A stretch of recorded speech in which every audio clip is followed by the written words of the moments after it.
Hey guys, Steve Bechtold here. I'm here to educate you about brain fog today. Some things that we can do to identify it, work with it, and hopefully alleviate it. So, to get started, let's kind of define it and see if it may be something that you're experiencing. So, do any of these sound like you? Loss of mental clarity, confusion, an inability to focus, mental fatigue, forgetfulness, even things like irritability and an overall feeling like you just can't think. These are all very common descriptions when relating to brain fog. Now, it's important to realize that brain fog is not a condition or a disorder. It's really just a symptom. According to WebMD, brain fog isn't a medical condition. It's a term used for certain symptoms that can affect your ability to think. You may feel confused or disorganized, find it hard to put your thoughts into words. And to combat this, we first need to define and identify our symptoms. Everyone experiences brain fog differently. So, as we discuss the many symptoms, take note of which ones you may be experiencing. This will be important information for you to combat the possible factors contributing to your symptoms. Let's go over some of the most common experiences. Number one, trouble concentrating. This can mean a lack of focus, a momentary pause, zoning out, frequent drifts. Think of this like when you're sitting in a meeting and all of a sudden you realize you have no idea what they are talking about. You don't even know how the conversation got to where it's at now. You're trying to play catch up and fill in the blanks in your head, and some of this is expected, but take note because when and how often this happens can give you clues. Reading something, let's say, here's another example, an article, a paper, or a book. Getting to the bottom of the page and then realizing you have no idea what you just read. Next up is forgetfulness. This is another big symptom. Things like problem recalling information, difficulty learning new information. So, an example is when somebody comes up and introduces themselves to you, and they said their name 3 times for you, and for the life of you, you can't remember what they just said. Another example is walking into a room and taking a look and realizing, what did I just come in here for? Or how about one that I've done a lot? You go to a weekend course, you research, you learn a ton, maybe you even aced a test or got a certificate, and the next week when you're back at work, for some reason it just seems like you can't remember the information. That brings us to confusion. And confusion is a misunderstanding, indecision, or a feeling of uncertainty. Something like, how did I get that wrong? You may have done the wrong work, not realizing what was really being asked of you or what was expected. Now, another example may be trouble making the final call, really making the decision of what direction you and your team are going to go in. Next, let's talk about fatigue. Fatigue comes in a lot of different ways. Tired when you wake up, afternoon slumped, and exhausted in the evening. Now, if you're experiencing brain fog, fatigue is extremely common. This can be due for multiple reasons, like the compensation that your brain is making to combat these symptoms that you're experiencing. This, in turn, causes your brain to then use more energy than usual. And we've all experienced this. Can you imagine an intense class or an all-day seminar or study session that can leave you completely drained afterwards because you put so much mental effort in there? Expending all that mental energy really can take its toll on us mentally and physically. And that is what you may be experiencing day in, day out if you feel brain fog regularly. Now, all of this can actually lead to insomnia. And that could be due to increased anxiety, the feeling that your brain is always on, issues falling asleep or staying asleep. Now, if you're having troubles throughout the day concentrating, you find yourself forgetful here and there, you are likely pushing your brain harder to make up for it. And this can lead to issues around bedtime, when you may feel more anxious and find yourself with racing thoughts. Next, let's talk about irritability. Now, if you're not sleeping, if you're not feeling good, chances are you're not going to be the nicest person to be around. And it's not only going to affect you, it's going to affect everyone that you come into contact with. When we get drained and worn out, it's no surprise that our mood worsens. So now you feel bad. And this can lead to irritability, which can have a negative impact on personal, professional relationships. I think we can all recall a time when this has happened to us. Maybe you traveled. You were hangry, meaning that you didn't have a proper meal. Or you just got off a 14-hour, totally packed workday. You go home and you don't respond the way you want to your spouse or significant other. It's times like these that our performance also suffers. Our communication can be harsh, and the way we would normally react is not going to be the way we would react in these situations. And generally, it's not in the best way possible. So, being mindful of these symptoms is one major step in understanding your brain fog. The next step is solving this problem is going to involve us recognizing what influences your brain fog. Combating these influencers can be achieved with some lifestyle adjustments, and that's what we're going to jump into next. Essentially, brain fog is influenced by a few key areas: stress, hormones, sleep, nutrition, and activity. Let's take a minute to discuss each of these. So starting with stress. Stress can negatively impact multiple systems within your body, sometimes all at once. Stress can cause high blood pressure, bring about anxiety, cause depression, and weaken your immune system. Now, what causes stress? It could be your environment. An example may be working conditions that are high stress or dangerous, causing a constant fight or flight response. Similarly, a demanding home or school life can be just as detrimental. When you then add in emotional and mental factors, the total stress adds up.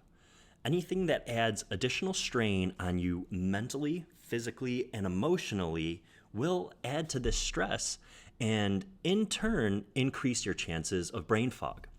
Now, the next big factor is sleep. Sleep is a critical factor when it comes to our overall well-being. Missing a night's sleep, even just a couple hours each night, has an increased effect on your risk for obesity, heart disease, and cancer, whereas a good night's sleep will help your cells and tissues repair, strengthen your immune system, actually clean your brain, store memories, and make room for new information, all while recharging your energy levels, increasing your mood, and helping you keep a clear, focused mind. Nutrition plays a vital role in your brain's health and function. The brain doesn't have a fuel tank or an energy reserve, so it needs a constant flow of energy from nutrients and oxygen. Now, think about this. The average adult brain is only 2% of their total body weight. However, in a resting state, the brain consumes about 20% of the body's energy. The brain's primary function, which is processing and transmitting information through electrical signals, is very expensive in terms of energy use. In addition to that, think about this. Water makes up 73% of our brain and heart. Dehydration may be one of the most underappreciated causes of brain fog.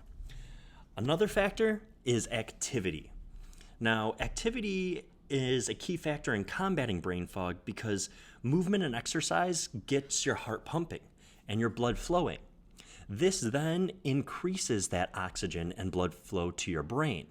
This will improve your ability to learn, to think, to reason, and even remember. A sedentary lifestyle, however, decreases the oxygen delivered to the brain. It also generally leads to increased inflammation. Inactivity has also been linked to higher levels of stress and anxiety. Now, as we go over these influencers, a great majority of brain fog actually boils down to a balance of hormones. When stress hormones are up high, we have less control over our mood, our focus, our motivation, and even fear. This imbalance will cloud your judgment and influence all of your reactions. If you then carry this stress into the evening, it will negatively impact your quality of sleep and increase anxiety. Doing everything we can to work with our bodies and not against them will ensure that we keep a healthy balance within our hormone levels. So, that being said, what is everything we can do with our bodies? Let's go one by one and discuss some strategies to positively affect each of these influencers. So, number one, stress. When it comes to managing stress, I like to think of it as a battle within our bodies and our body's fight or flight response. This is your sympathetic and parasympathetic nervous system. Control of this response can be achieved in countless ways. From a biological standpoint, immersion and focus in the current moment are amazing. They're extremely effective ways to control this fight or flight response. In study after study, we are now seeing evidence come out showing us that through meditation and or breathing techniques, we can influence this fight or flight response, this system. There are plenty of videos on YouTube and apps that offer support and explanations on different types of meditation and breathing techniques. My two personal favorites are the apps Headspace for meditating and the Wim Hof method for breathing. These are a great option to take a look at.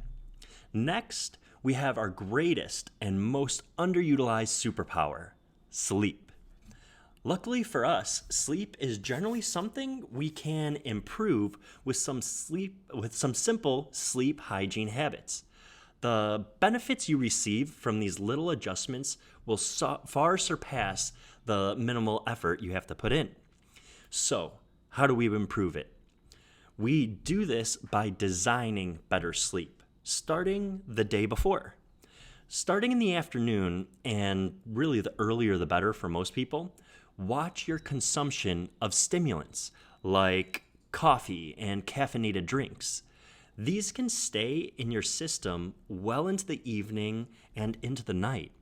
And while you may be asleep, chances are you're not getting restorative, slow brainwave sleep. Food and alcohol can have a similar effect on your sleep. Eating close to bed or drinking alcohol will affect your body and not allow for the restful sleep that you need. Now, technology, screens, and bright lights have damaging effects on your quality of sleep. The bright lights stimulate our eyes and brain and body. While we may be able to still fall asleep, our changes are more within our deep and restful states of sleep. These are significantly impacted.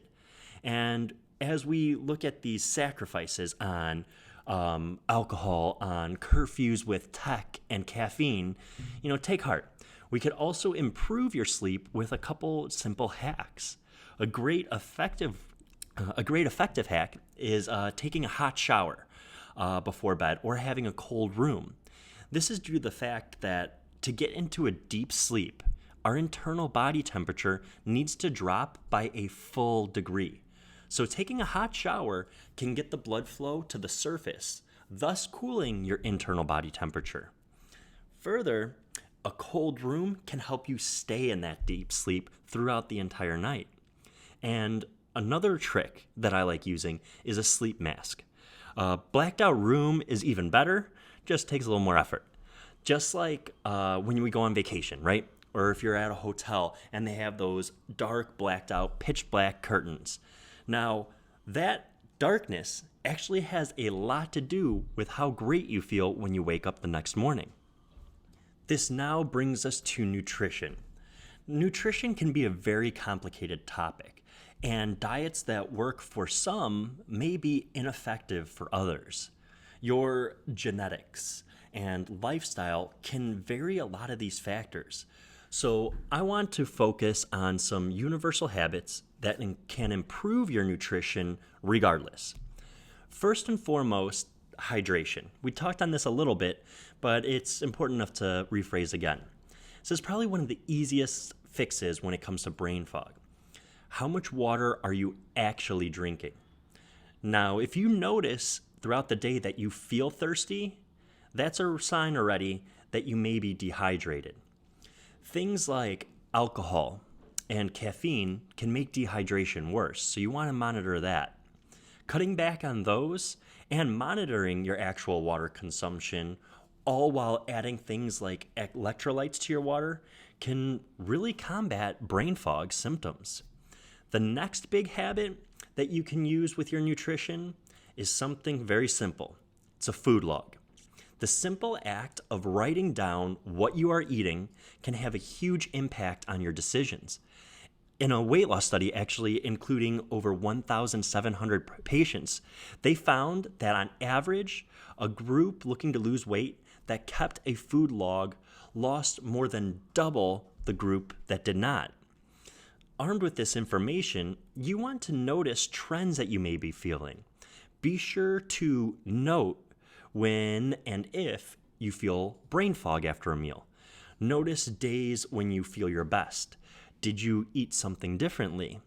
Foods that generally hinder your brain and body and overall performance include processed foods, refined carbohydrates, and fried foods. And generally speaking, healthy fats in moderation will give your brain the needed fuel to perform at its best.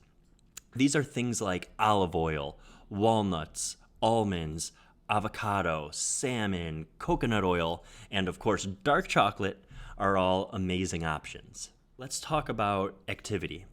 And activity doesn't have to just mean exercise. Let's first and foremost talk about your workday. Now, if we look at your workday, a lot of times people find themselves in one posture, in a meeting, behind the computer, on the couch, for hours on end working on a project. Be sure to schedule breaks for yourself every 1 to 2 hours to get up and stretch your legs. Remember, the brain needs a constant flow of energy, and making sure that we get blood and oxygen to the brain is extremely important. So these little movement breaks will help with that. In addition to the movement breaks, if you can get somewhere between 20 and 30 minutes of cardiovascular exercise every day, this will also increase your heart and lung capacity, but the overall function and strength of your brain and mitochondria. So this can be something as simple as a walk in the morning, during lunch, or after dinner. If you prefer biking, hiking, anything that's really going to get your heart rate up just a little bit, breathing a little bit elevated, and keep it for a duration of about 20 to 30 minutes is going to help with all of these symptoms and really help with a lot of other physical ailments you may be feeling. To recap now, at this point, we've gone over possible symptoms and feelings you may be having if you're experiencing brain fog. We then discussed the influencers and how those contribute to causing that decrease in function and increased stress. And finally, we went over some strategies to impact those influencers and decrease the brain fog that you might be experiencing. Now, at this point, remember, all of these symptoms, influencers, and interventions are specific to you. Your lifestyle, your body, and your schedule are really going to dictate a lot of what you can and can't do. However, combated with this new information, I hope that you can analyze your day, see if there are any contributing factors, and create a game plan to alleviate those.